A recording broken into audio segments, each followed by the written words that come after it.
നടിയെ ആക്രമിച്ച കേസിൽ കോടതി വിധി പ്രഖ്യാപിച്ചതിന് ശേഷം പ്രതികരണവുമായി നടി മഞ്ജു വാര്യർ. സംഭവത്തിൽ ഗൂഢാലോചന ഉണ്ടെന്ന് ആവർത്തിക്കുകയാണ് നടി.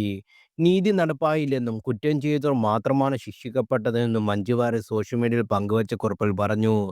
ഇത് ആസൂത്രണം ചെയ്തവർ ആരായാലും അവർ പുറത്ത് പകൽ വെളിച്ചത്തിലുണ്ട് എന്നത് ഭയപ്പെടുത്തുന്ന ഒരു യാഥാർത്ഥ്യമാണെന്നും മഞ്ജു വാര്യർ പറഞ്ഞു.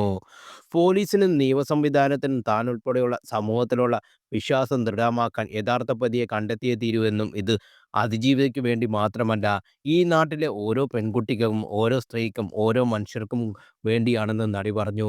എന്നും അതിജീവിതയ്ക്കും എന്ന് പറഞ്ഞുകൊണ്ടാണ് താരത്തിൻ്റെ പോസ്റ്റ് അവസാനിക്കുന്നത്. അതേസമയം കേസിൻ്റെ വിധി വന്നതിന് പിന്നാലെ ആദ്യ പ്രതികരണവുമായി അതിജീവിതയും എത്തിയിരുന്നു. വിധിയിൽ അത്ഭുതമില്ലെന്നും കോടതിയിലുണ്ടാകുന്ന വിശ്വാസം നേരത്തെ തന്നെ നഷ്ടപ്പെട്ടുവെന്നും സോഷ്യൽ മീഡിയയിൽ പങ്കുവച്ച കുറിപ്പിലൂടെ അതിജീവിത പറഞ്ഞിരുന്നു. ഇതിന് പിന്നാലെയാണ് മഞ്ജു വാര്യരുടെ പ്രതികരണം ഉണ്ടായത്. ബഹുമാനപ്പെട്ട കോടതിയോട് ആദരവുണ്ട്. പക്ഷേ ഇക്കാര്യത്തിൽ നീതി പൂർണ്ണമായി നടപ്പാക്കിയില്ല എന്ന് പറയാതെ ആവില്ല. കാരണം കുറ്റം ചെയ്തവർ മാത്രമേ ഇപ്പോൾ ശിക്ഷിക്കപ്പെട്ടിട്ടുള്ളൂ. ഇത് ആസൂത്രണം ചെയ്തവർ അത് ആരായാലും അവർ പുറത്ത് പകൽ വെളിച്ചത്തിലുണ്ട് എന്നത് ഭയപ്പെടുത്തുന്ന ഒരു യാഥാർത്ഥ്യമാണ്. അവർ കൂടി ശിക്ഷിക്കപ്പെട്ടാലേ അതിജീവിതയ്ക്കുള്ള നീതി പൂർണ്ണമാകുകയുള്ളൂ. പോലീസിനും നിയമ സംവിധാനത്തിനും ഞാൻ ഉൾപ്പെടെയുള്ള സമൂഹത്തിലുള്ള വിശ്വാസം ദൃഢമാക്കാൻ അതുകൂടി കണ്ടെത്തിയേ തീരൂ.